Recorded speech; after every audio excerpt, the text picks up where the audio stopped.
Setelah melakukan studi komparasi, anggota Pansus Raperda Perlindungan Perempuan Wan Anak kembali membahas bersama instansi terkait di ruang Komisi 4 DPRD Banjarmasin jelang tengah hari Senin 26 Mei 2025. Proses penyusunan Raperda ini menunjukkan komitmen DPRD Banjarmasin untuk menciptakan peraturan nang pro terhadap perlindungan babinian wan kakanakan, serta menunjukkan sinergi nang baik antara pemerintah daerah wan kementerian terkait dalam upaya meningkatkan kesejahteraan warga.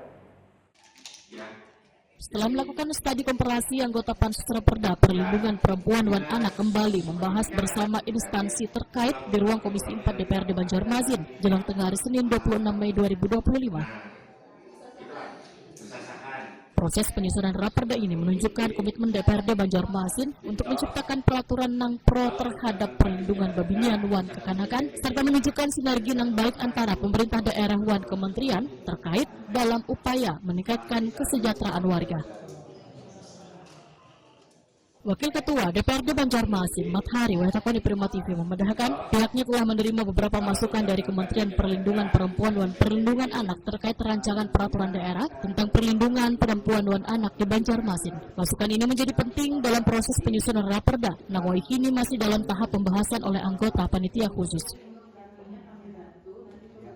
Politisi PKS ini pun menyatakan masukan yang diberikan oleh kementerian berfokus pada penggunaan kata perlindungan wan perlindungan. Perbedaan antara kedua istilah ini terletak pada cakupan wan skop nang diterapkan, karena perlindungan memiliki cakupan yang lebih luas, sedangkan pelindungan lebih spesifik wan memiliki skop nang lebih kecil.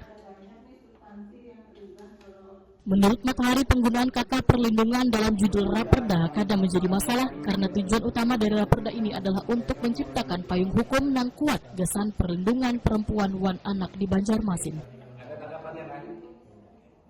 Meskipun nantinya judul Raperda menggunakan kata perlindungan, klausul-klausul yang diusulkan oleh kementerian akan tetap dimasukkan gasan memperkuat Raperda tersebut.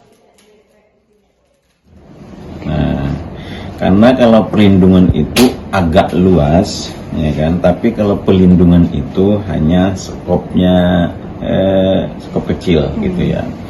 Tapi kalau di judul, saya pikir lah tidak masalah buat perlindungan, sehingga ini bikin rumah dulu kan, ibarat apa. Ketika nanti masuk di pelindungan itu nanti klausul khusus. Ya, klausul khusus, sehingga ketika sudah rumahnya gede, pelindungan maksudnya sudah kita pakai di judul. Nah, klausul-klausul lain apa yang menjadi masukan dari kementerian baru kita masukkan itu. Nah, itu ini lagi menyinkronkan. Mathari memadahakan kini rapat pansus sedang fokus untuk menyinkronkan Raperda dengan memasukkan nang telah diberikan oleh kementerian. Diharapkan adanya masukan ini maka Raperda yang dihasilkan akan lebih komprehensif dan efektif dalam melindungi babinian wan kakanakan di Banjarmasin.